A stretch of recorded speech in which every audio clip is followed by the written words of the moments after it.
عادت نمبر 3، اہم کام پہلے۔ پہلی عادت ہے پرو ایکٹیو، یعنی آپ خود ذمہ دار ہیں۔ دوسرا ہے انجام کو ذہن میں رکھ کر شروع کریں۔ تیسری عادت ہے اہم کام پہلے۔ سوال نمبر 1، وہ کیا ایک چیز ہے کہ جو آپ کر سکتے ہیں اور نہیں کرتے، اور جس کو باقاعدگی کے ساتھ کرنے سے آپ کی زندگی میں بہت مثبت پازیٹیو فرق پڑ سکتا ہے؟ سوال نمبر 2، اور وہ کیا ایک چیز ہے کہ جس کے کرنے سے آپ کے بزنس یا پیشے میں بھی اسی طرح کی تبدیلی آ سکتی ہے؟ عادت نمبر 3 دراصل عادت نمبر 1 اور عادت نمبر 2 پر عمل کا ذاتی پھل ہے۔ عادت نمبر 1 کہتی ہے آپ خالق ہیں اور آپ کے پاس ہی کنٹرول ہے۔ اس کی بنیاد 4 انسانی منفرد اساسوں پر ہے، یعنی تخیل، ضمیر، خود مختار، خواہش اور خاص طور پہ خود آگہی۔ یہ آپ کو طاقت بخشتی ہے کہ آپ کہہ سکیں مجھے بچپن سے میرے معاشرتی آئینے نے جو پروگرام دیا تھا وہ غیر صحت مند ہے، میں اس غیر مؤثر تحریر کو پسند نہیں کرتا اور میں اسے تبدیل کر سکتا ہوں۔ عادت نمبر 2 پہلی یا ذہنی تخلیق سے متعلق ہے۔ اس کی بنیاد تخیل پر کھڑی ہے۔ تخیل کے جس کی بدولت ہم تصور کی آگ پیدا کر سکتے ہیں اور جس کی بدولت ہم اپنی صلاحیت دیکھ سکتے ہیں اور ذہنی طور پر وہ کچھ تخلیق کر سکتے ہیں کہ جسے ہم حال میں اپنی آنکھوں سے دیکھ نہیں سکتے۔ اور پھر ضمیر ہے کہ جس کے کارن ہم اپنی انفرادیت کا شعور حاصل کرتے ہیں اور ذاتی اور اخلاقی رہنمائی حاصل کرتے ہیں، اور جن کے اندر رہتے ہوئے ہم اسے کام میں لا سکتے ہیں۔ عادت نمبر 3 دوسری یا طبعی تخلیق سے متعلق ہے۔ یہ عادت نمبر 1 اور 2 کو عمل میں لاتی ہے اور ان کا قدرتی پھل ہے۔ عادت نمبر 3 پر عمل کرنے کے لیے عادت نمبر 1 اور 2 پر عمل ضروری شرط ہے۔ عادت نمبر 1 پرو ایکٹیو، فطرت کے بارے میں آگاہ ہوئے اور اسے پیدا کیے بغیر ہم اصولوں کا مرکز حاصل نہیں کر سکتے۔ اسی طرح اپنے زاویہ ہائے نظر کے متعلق باشعور ہوئے بغیر اور یہ جانے بغیر کہ ہم انہیں کس طرح تبدیل کر سکتے ہیں، ہم اصولوں کا مرکز حاصل نہیں کر سکتے۔ روزانہ اور لمحہ بہ لمحہ اور یہ عادت نمبر 3 پہ عمل کرنے سے ممکن ہوتا ہے۔ عادت نمبر 3 جو ہمیں ذاتی تنظیم کو پراثر طریقے سے عمل میں لانا سکھاتی ہے۔ واضح طور پہ ہمیشہ ذہن میں رکھیں کہ تنظیم رہنمائی سے بہت مختلف چیز ہے۔ رہنمائی یا لیڈرشپ بنیادی طور پہ دائیں دماغ کا بہت طاقتور عمل ہے، بلکہ یہ ایک آرٹ ہے اور اس کی بنیاد میں فلسفہ ہے۔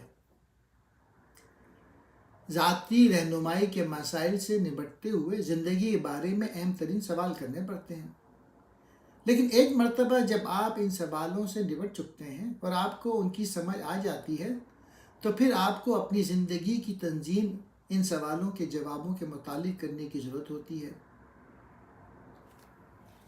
انسانی ارادہ ایک حیران کر دینے والی چیز ہے۔ ایک کے بعد ایک ایسی مثالیں ملتی ہیں کہ جہاں انسانی ارادے نے ناقابل تسخیر مار کے کر دکھائے۔ اس دنیا کی ہیلن کیلرز اس انسانی صلاحیت کو بام عروج تک پہنچا دیتی ہے۔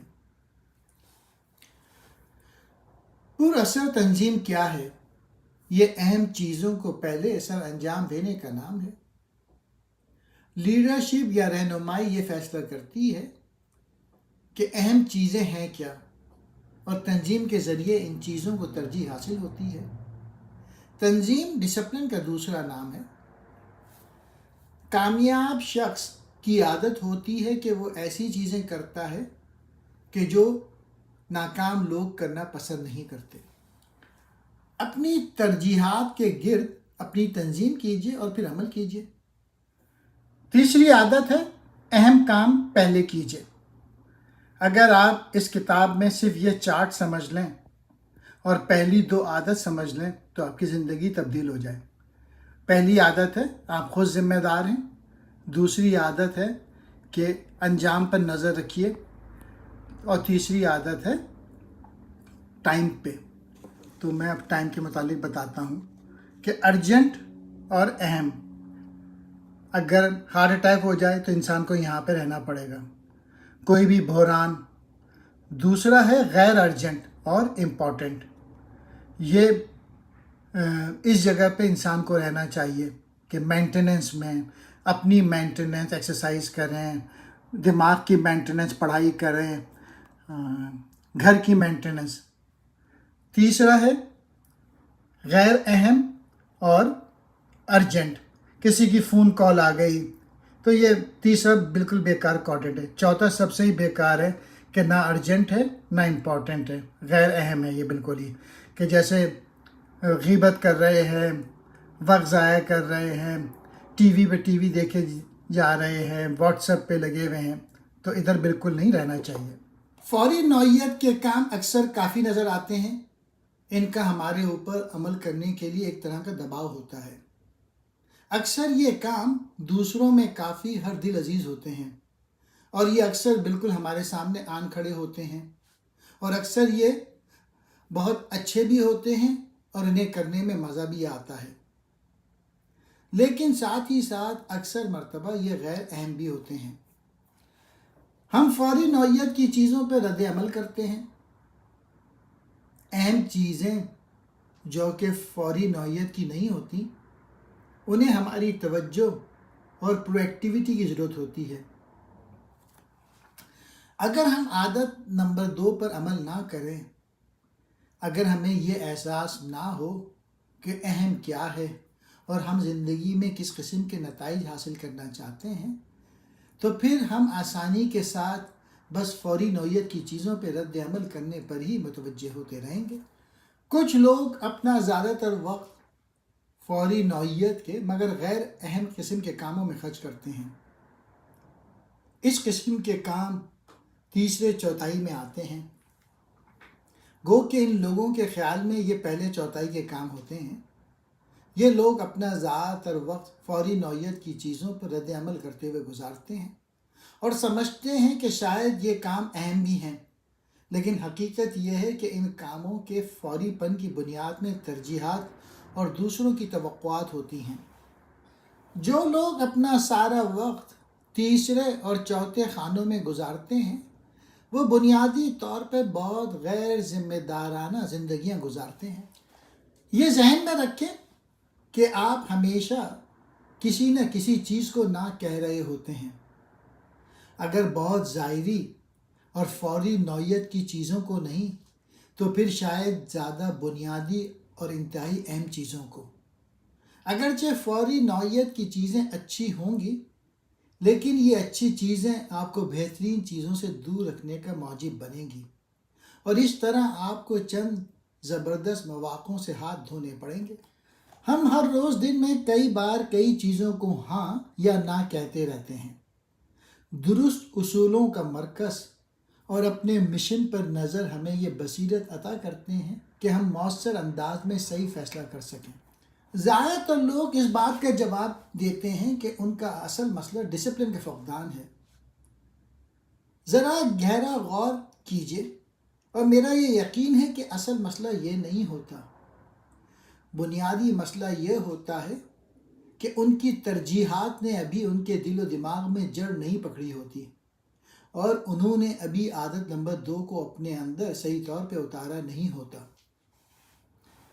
اگر آپ کی زندگی کا مرکز آپ کی شادی ہے، دولت ہے، دوست ہیں، عیش و عشرت ہے یا کوئی اور بیرونی عنصر ہے، تو پھر آپ بار بار پہلے اور تیسرے چوتھائی میں گرتے رہیں گے اور ان بیرونی طاقتوں پر رد عمل کرتے رہیں گے کہ جن پر آپ کی زندگی مرکوز ہے۔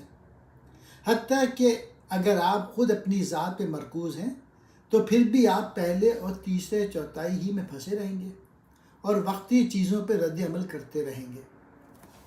یہ بہت امپورٹنٹ جملہ ہے۔ اگر آپ کی ترجیحات اصولوں کے مرکز اور آپ کے مشن سے اٹھتی ہیں، اور اگر ان کی جڑیں مضبوطی سے آپ کے دل و دماغ میں قائم ہو چکی ہیں، تو پھر آپ کو دوسرا چوتھائی اپنا قدرتی مسکن نظر آئے گا اور آپ اس میں اپنا وقت لگانا چاہیں گے۔ اگر دوسرے چوتھائی کے کام واضح انداز میں مؤثر ذاتی تنظیم کی جڑوں میں موجود رہیں کہ اہم چیزوں کو ہمیں پہلے کرنا ہے، تو پھر ان چیزوں کے گرد ہم اپنی پلاننگ کس طرح کریں اور پھر اس پر عمل کس طرح کریں۔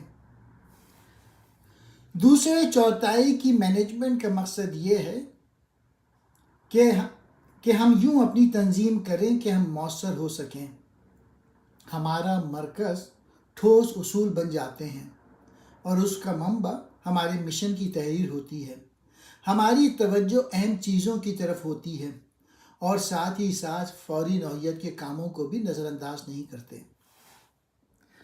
اگر میں کمپیوٹر کا استعارہ دوبارہ استعمال کروں تو عادت نمبر 1 کہتی ہے آپ پروگرامر ہیں، اور عادت نمبر 2 کہتی ہے پروگرام لکھیے، تو پھر عادت نمبر 3 کہتی ہے پروگرام چلائیے اور پروگرام کو اپنائیے، اور اس کو اپنانے کے لیے خود مختار ارادہ درکار ہوتا ہے۔